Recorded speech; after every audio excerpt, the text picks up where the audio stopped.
Good morning.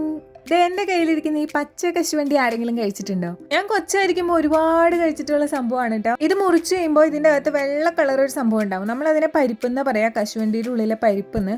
അപ്പോൾ അത് എടുത്തിട്ടാണ് കഴിക്കുക. പക്ഷേ ഇത് പാകമായിട്ടുണ്ടായിരുന്നില്ല. കഴിച്ചപ്പോൾ തന്നെ വാ പൊള്ളി. ഈ പാകമാണെങ്കിൽ കഴിക്കരുത് കേട്ടോ. കശുവണ്ടിയുടെ ഈ ഷേപ്പിൽ തന്നെ വെള്ള കളറിൽ കംപ്ലീറ്റ് ഫില്ലായിട്ട് വരും. അപ്പോഴാണ് ഇത് കഴിക്കേണ്ട പാകം. ഞാൻ ഇപ്പം മുറിച്ച പാകമാണെങ്കിൽ കഴിക്കരുത്, എൻ്റെ വാ പൊള്ളി. എനിക്ക് ഓൾറെഡി അറിയാം, എന്നാലും ആ ഒരു കൗതുകത്തിന് കഴിച്ചതാണ്.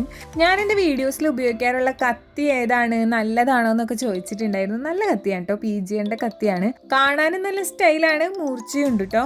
ഇപ്പം ഞാൻ കട്ടിംഗ് ബോർഡ് ഒന്നും ഉപയോഗിക്കാതെയാണ് ഈ ഒരു കുക്കുംബർ കട്ട് ചെയ്യണേ കേട്ടോ. നല്ല സ്റ്റൈലായിട്ട് കട്ട് ചെയ്യാൻ പറ്റുന്നുണ്ട്, നല്ല മൂർച്ചയുള്ള സംഭവമാണ്. എന്നോട് ആരൊക്കെയോ റിവ്യൂ പറയുമോ ചേച്ചിയും ചോദിച്ചിട്ടുണ്ടായിരുന്നു, അതുകൊണ്ട് പറഞ്ഞതാണ്. പിന്നെ പതിവ് പോലെ ഇതൊക്കെ നമ്മുടെ പ്രഭാത കാഴ്ചകളാണ്. എങ്ങനെ ഉണ്ടായിരുന്നു നിങ്ങളുടെ മോർണിംഗ്? രാവിലെ തന്നെ എന്തൊക്കെയാണ് പരിപാടി? എല്ലാവരും നല്ല ബിസി ആയിരിക്കും അല്ലേ? അപ്പോൾ എല്ലാവർക്കും ഹാവ് എ നൈസ് ഡേ.